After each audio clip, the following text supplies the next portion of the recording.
नमस्कार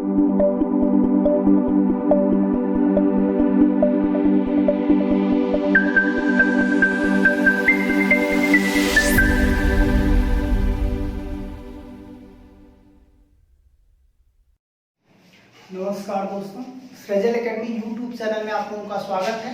ध्यान रखना है कि आपको इससे पहले पर्वत श्रृंखलाएं बताई जा रही थी जो कि हिमालय की पर्वत श्रृंखलाएं थी और अरावली पर्वत श्रृंखलाएं। तो आप इसके अलावा पूर्वी भारत की पर्वत श्रृंखलाएं जिसमें आपका नागा पर्वत था, पटकाई पहाड़ियाँ थी, उसके अलावा जो है आपका डफला था, मिसमी था, गारो खासी जयंतियाँ थी, कंचनजंगा, मकालू, धौलाधर, अन्नपूर्णा और यहाँ तक कि शिमला पर्वत, पीर पंजाल, काराकोरम पर्वत श्रृंखला का जो केटू है वो भारत का सबसे ऊंचा पर्वत था। तो आपको इस चीज को ध्यान रखना है कि इसके अलावा आप अरावली की तरफ आएंगे तो रायसिंहा पर्वत, जहाँ पे संसद भवन है जो हमारा दिल्ली बसा हुआ है, वो रायसिंहा पर्वत पे है, उसी के जो है ऊपर बसाया गया है। इसके अलावा अरावली पर्वत का भाग जो है लगभग राजस्थान के 4 बड़े बड़े जिलों में है, जिसमें आपका कह सकते हैं कि सबसे ऊंचा शिखर जो है गुरु शिखर है और माउंट आबू दूसरा है, जिसमें माउंट आबू काफी इंपॉर्टेंट है। ये कहाँ पर है ऐसे करके पूछता है किस राज्य में है, तो ये क्या हो जाएगा, राजस्थान में। यहाँ तक आप लोगों को पढ़ा दिया गया था।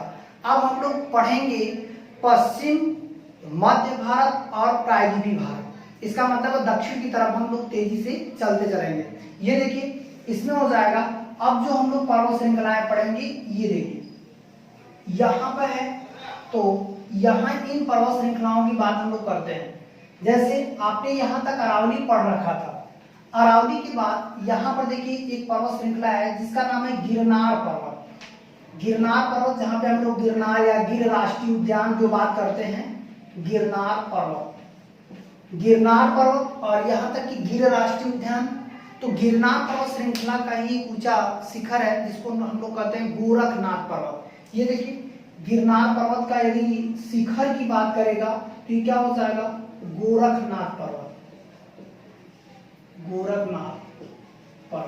ये गिरनार पर्वत का ही एक ऊंचा श्रृंखला है। तो गिरनार पर्वत यदि हम लोग गुजरात में करते हैं तो गोरखनाथ पर्वत भी क्या होगा, उसी श्रृंखला का सबसे ऊंचा भाग है।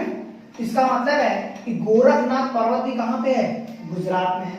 अब हम लोग पश्चिम भारत से इधर बढ़ते हैं तो यहाँ पर देखिए एक है विंध्य पर्वत श्रृंखला और दूसरी क्या है आपका सतपुड़ा पर्वत श्रृंखला। तो ये देखिए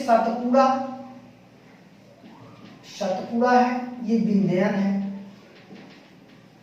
विंध्यन पर्वत। ये देखिए ये हो गया। इस पर्वत श्रृंखलाओं में 2-3 पर्वत श्रृंखलाएं काफी इंपॉर्टेंट है। विंध्यन पर्वत जो है कह सकते हैं कि मध्य प्रदेश से स्टार्ट होता है और इसका अंतिम सिरा जो है झारखंड तक चला जाता है, जो यूपी में भी है विंध्यन पर्वत श्रृंखला होगा। इसका मतलब है मध्य प्रदेश, यूपी और झारखंड, यहां तक ये फैला हुआ है। सतपुड़ा ये मध्य प्रदेश से स्टार्ट होता है, ये छत्तीसगढ़ तक फैला हुआ है, छत्तीसगढ़ तक। आपको इस पर ध्यान रखना है।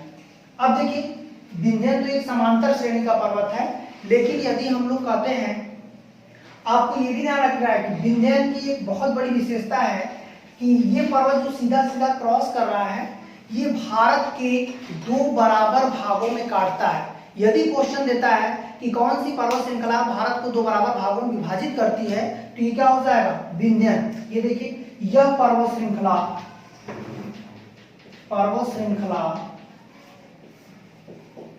भारत को 2 बराबर भागों में काटता है,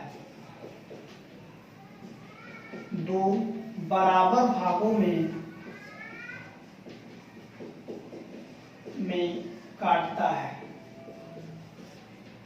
भारत को 2 बराबर भागों में काटता है। तो ये ध्यान रखना है कि यह पर्वत श्रृंखला भारत को 2 बराबर भागों में काटता है। विंध्यन पर्वत श्रृंखला की बात करते हैं, इसी से आधा इधर भारत हो जाएगा, आधा भाग ऊपर हो जाएगा।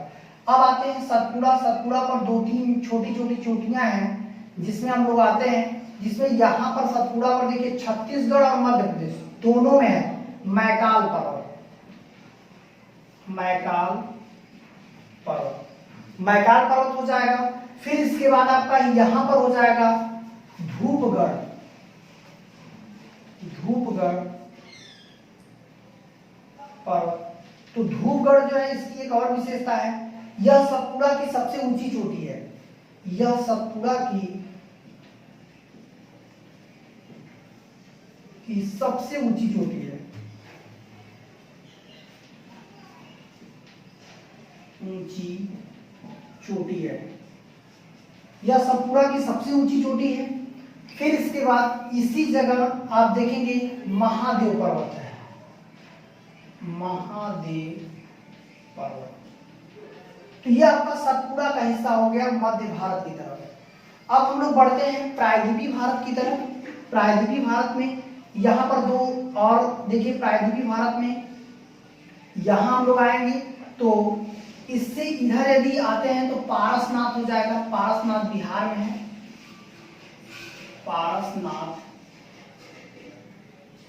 पर्वत, ये पारसनाथ पर्वत जो है कैमूर जिला में है, ये बिहार में है। बिहार, इसका मतलब है कि मध्य के आसपास भी सभी पर्वत श्रृंखलाएं हो गई। अब हम लोग और नीचे आते हैं, जो महत्वपूर्ण पर्वत श्रृंखलाओं की बात करते हैं। तो यहाँ पर देखिए पश्चिम घाट है और महाबालेश्वर है, सह्याद्री पहाड़ियां हैं, त्र्यंबकम पहाड़ियां हैं। ये जो 4-5 है ये काफी इंपॉर्टेंट है। और रत्नागिरी है। तो ये देखिए ये कहाँ पर है, तो आपको ध्यान रखना है, इसमें ये पूरा का पूरा घुमा हुआ है। तो ये देखिए इसमें हो जाएगा आपका अजंता पर्वत, एलोरा पर्वत, अजंता हो गया, एलोरा हो गया। इसके अलावा त्र्यंबकेश्वर पर्वत,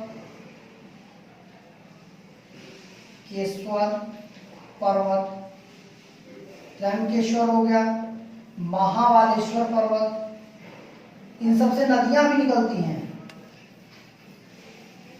पर्वत, रत्नागिरी पर्वत,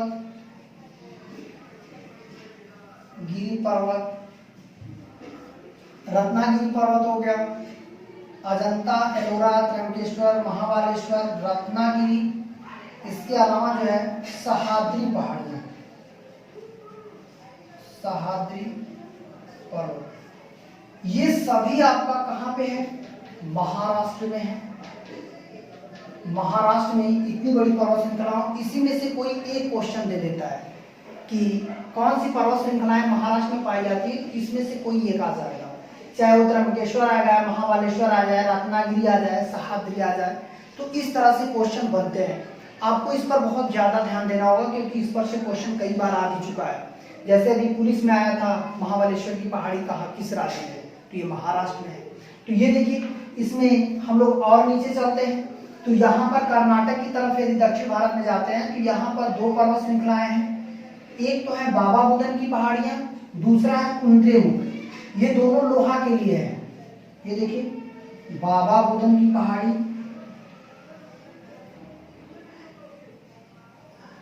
बुदन पहाड़ी, बाबा बुदन पहाड़ी, कुद्रेमुख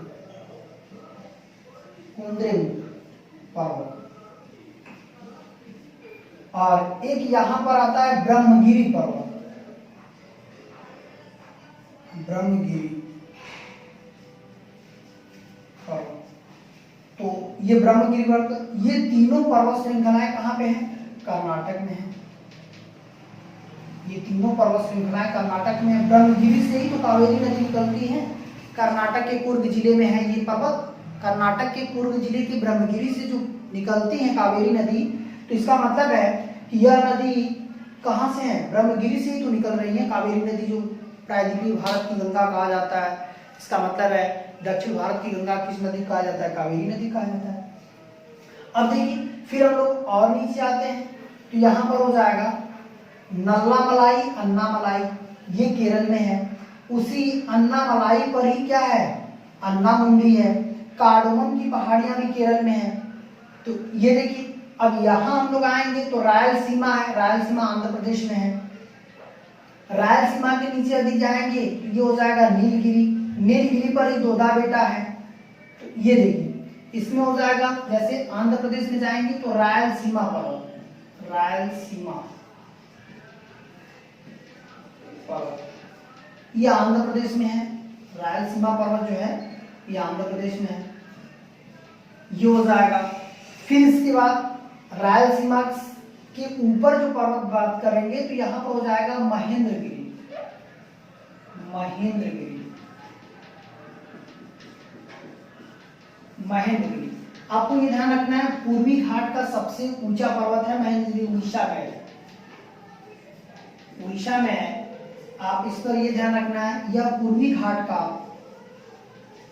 पूर्वी घाट का सबसे ऊंचा पर्वत है, ऊंचा पर्वत है। पूर्वी घाट पर यदि हम लोग यहां पर देखेंगे तो सबसे ऊंचा होगा, पश्चिम घाट का सबसे ऊंचा दोदा बेटा होगा, ये प्रायद्वीपीय भारत या दक्षिण भारत का भी सबसे ऊंचा है। तो ये देखिए पूर्वी घाट का यदि ये जो पूरा घाट पकड़कर हम लोग आएंगे तो इस पर सबसे ऊंचा यही है महेंद्रगिरी, उड़ीसा में। यहाँ पर महेंद्रगिरी भी एक है, एक मलयगिरी भी है, मलयगिरी, मलयगिरी भी उड़ीसा में है और महेंद्रगिरी भी है। रायलसीमा आंध्र प्रदेश में है। यहाँ पर देखिए नीलगिरी है, नीलगिरी, नीलगिरी कहाँ पे है? तमिलनाडु में है, मूल रूप से तमिलनाडु। आपको इस पर यह भी ध्यान रखना है कि जो नीलगिरी है उसी का सबसे ऊंचा पर्वत जो है दोदा बेटा है, दोदा बेटा। आपको ये ध्यान रखना है दोदा बेटा दक्षिण भारत का दूसरा सबसे ऊंचा पर्वत है, यह दक्षिण भारत का दूसरा सबसे ऊंचा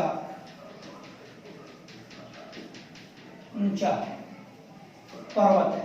इसका मतलब है कि दक्षिण भारत का दूसरा सबसे ऊंचा पर्वत यदि बात करेगा तो ये दोदा बेटा हो जाएगा। ये इंपॉर्टेंट है, दोदा बेटा पूछता रहता है किस राज्य में है, तो ये नीलगिरी जब तमिलनाडु में है तो दोदा बेटा भी तमिलनाडु में होगा। अब देखिए अब हम लोग आते हैं, इधर आते हैं तो यहाँ पर नल्लामलाई है, नल्लामलाई कर्नाटक और केरल दोनों में है।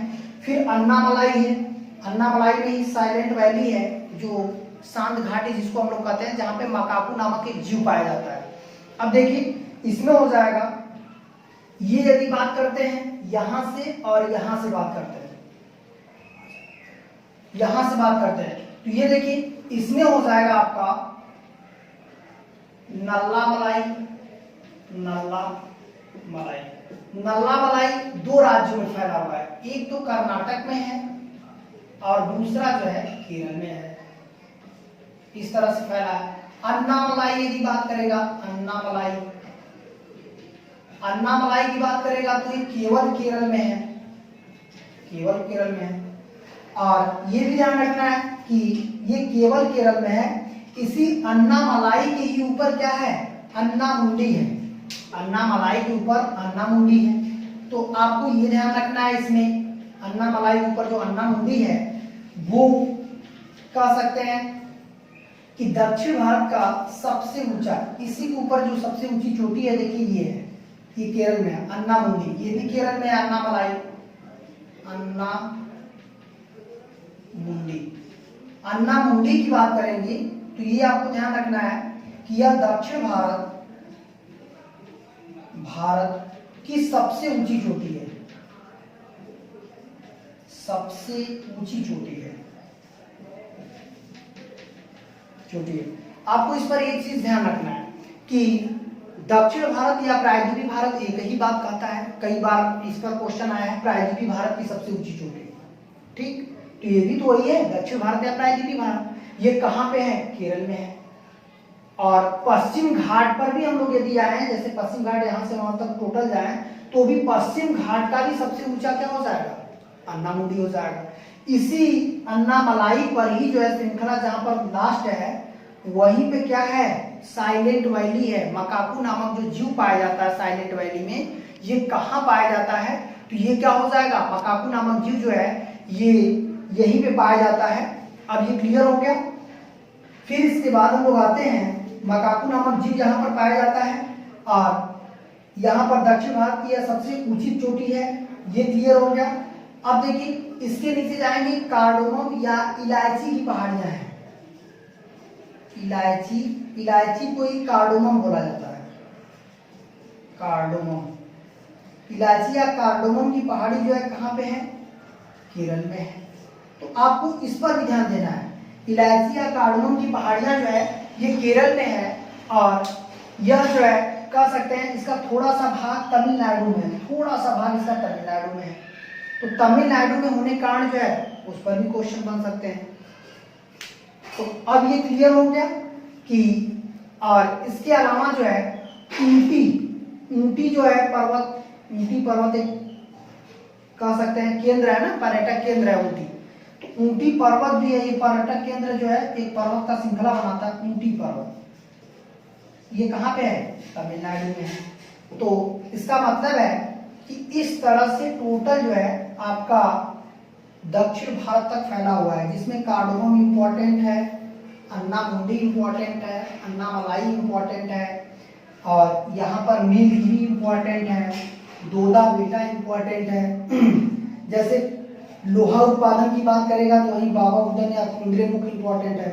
ये पुलिस ने पूछा था ब्रह्मगिरी पर्वत किस राज्य में है, तो कर्नाटक में। क्यों पूछा था? क्योंकि वहां से कावेरी नदी निकलती है।